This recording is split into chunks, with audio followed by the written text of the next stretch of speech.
So there's simple software you can access to build your website. It does not have to be WordPress. Wix, Weebly, Squarespace, GoDaddy. GoDaddy has, I think, a continually free site. So if you want to look for an alternative, you might do some experimentation with GoDaddy. And there's a link there to PC Magazine in their ranking of website builders for this year. Of course, I'm going to argue that WordPress is the way to go. It's sort of the name brand in the digital space. Almost half of the web is on WordPress. And as a result, tons of people are on it. You got great community support. If you want to contract people to help you out, there are lots of opportunities, but there's lots of free information as well for you to access. The cost to get going is typically small charges for hosting and support. It's more your own effort to learn this and share the content. There are two flavors of WordPress. WordPress.org is the more advanced version. It requires more technical upkeep, a little bit more complicated. You're more likely to need professional help to set it up. WordPress.com, I'm arguing, is easier. It's much better supported in terms of free seminars, good built-in help on the site, and we're going to take a look at that shortly. So what is WordPress.com? It's free or for a small fee.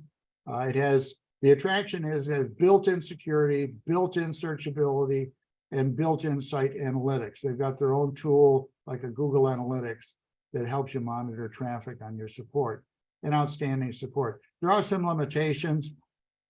Most plans with WordPress.com do not allow you to extend the functionality with things like plugins, and themes, which are important for layout, they have a smaller universe and they retire them at some time. So the company that does this, Automatic, does control their version of WordPress, and you have to sort of go with it. Gary? Gary? Yeah. I have a couple questions from Kirk. He wants to know if you can provide a link to the Lighthouse page. And secondly, could you start with WordPress.com and then move to WordPress.org as a platform? Good questions. The answer to the latter is yes. It's easy to move from WordPress.com to WordPress.org, a regular, more robust site. And that's another attraction. It's scalable. That's a buzzword in tech space for you. It can grow with you. So you can start with a very easy, free or very low cost WordPress.com site, do the best that you can do.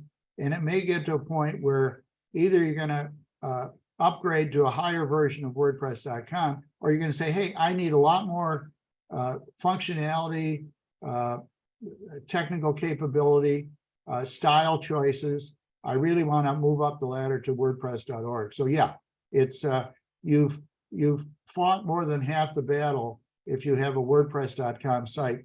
If you're on something like Wix or Squarespace or GoDaddy, some other platform, it's more complicated to translate that site into the WordPress environment. So with WordPress.com, you've got a head start in that regard. On the selective, the Lighthouse site we're going to get that in just a minute. So we'll quickly go through that. Good question.